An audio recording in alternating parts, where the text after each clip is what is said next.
Kaleshwaram commission నోటీసులపై MP Etela Rajender స్పందించారు. తనకి ఇప్పటివరకు ఎలాంటి నోటీసులు అందలేదన్నారు. నోటీసులు అందగానే వాటిపై స్పందిస్తారని తెలిపారు ఈటెల. చట్టాలు, కోర్టులు, కమిషన్స్ పై తనకు నమ్మకం ఉందన్నారు ఈటెల రాజేందర్.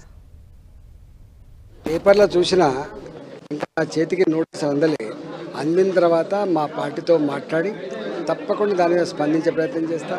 నెంబర్ 2, కోర్టులన్నా చట్టాలన్నా అపారమైన గౌరవం ఉన్న పార్టీ కాబట్టి తప్పకుండా హాజరయ్యే ప్రయత్నం చేస్తాం.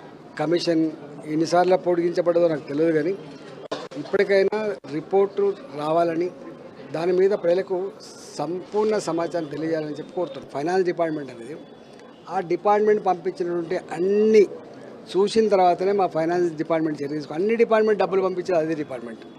అది ఆ ఇంజనీర్ చూసుకోవాలి. దాని ప్లాన్ ఏంది, దాని డిజైన్ ఏంది, కంప్లీట్ అయిందా కాలేదా, క్వాలిటీ ఉందా లేదా చూసుకోవాల్సిన ఇంజనీర్లు వాళ్ళు చూసుకోవాలి. అదంతా అయిన తర్వాత డబ్బుల కోసం వచ్చేది మాది. డబ్బులు ఏమి తక్కువ కొడితేనే ఉంటాం మేము.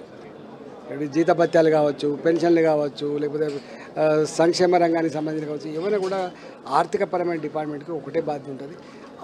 ఆయా డిపార్ట్మెంట్లు పంపించినటువంటి బిల్లులు కావచ్చు అవన్నీ కొట్టేది కర్తవ్యం ఉంటుంది తప్ప పాలసీ మ్యాటర్లు మా దగ్గర ఉండవు.